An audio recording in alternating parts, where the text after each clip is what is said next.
খেলা কিন্তু অনেকে বলে অ্যাপলিটিক্যাল, আমি খেলাকে অ্যাপলিটিক্যাল মনে করি না।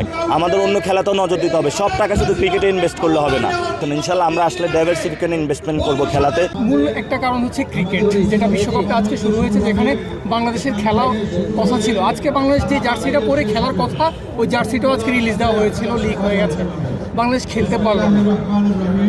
এটা হলো দেখেন, আগে আমাদের সার্ক ছিল, সার্কে তারা কি করছে, সার্ক অ্যাক্টিভ হতে পারে নাই। আমাদের ইকোনমিকভাবে পুরো দক্ষিণ এশিয়া নিগৃহীত হয়েছে আমরা। এখন খেলা দেখেন, খেলা কিন্তু অনেকে বলে অ্যাপলিটিক্যাল, আমি খেলাকে অ্যাপলিটিক্যাল মনে করি না। খেলা ইটসেলফ অ্যাপলিটিক্যাল আমার কাছে মনে হয়, পলিটিক্যাল জায়গা থেকে এটা করেছে। তো যারা অ্যাপলিটিক্যাল বলেন খেলাকে, খেলা অলসো পলিটিক্যাল। ইন্ডিয়া যে আইসিসি অংশগ্রহণ করতেছে বা সেখানে ডমিনেট করতেছে, এটা তারা পলিটিক্যাল সফট পাওয়ার হিসেবে ব্যবহার করে। পলিটিক্যাল জায়গা থেকে একটা হলো সফট পাওয়ার, একটা হলো হার্ড পাওয়ার। আমাদের খেলাটা হলো একটা সফট পাওয়ার। তো আমাদের এই কালচারগুলো যারা আছে, অথবা সেইখানে আমরাও আমাদের জায়গা থেকে সক্রিয় হওয়া উচিত।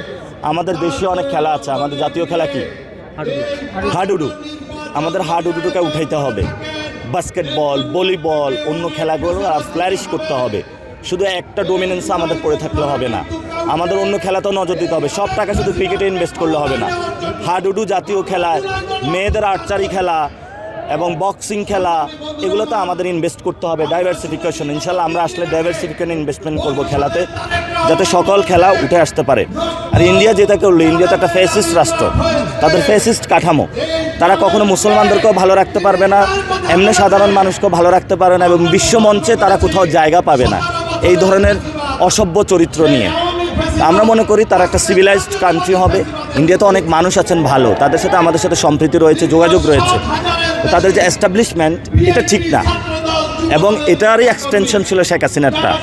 তো এই এক্সটেনশন যদি আমাদের আবার তারেক রহমান ধরেন এবং এগুলোর মধ্যেই থাকেন, তাহলে তো প্রবলেম। এই এক্সটেনশন আমরা বিদায় করলে ইনশাল্লাহ ভবিষ্যতে বিশ্বকাপ বাংলাদেশে অনুষ্ঠিত হবে, যেখানে সবাই আইসা নিরাপদে খেলতে পারবে।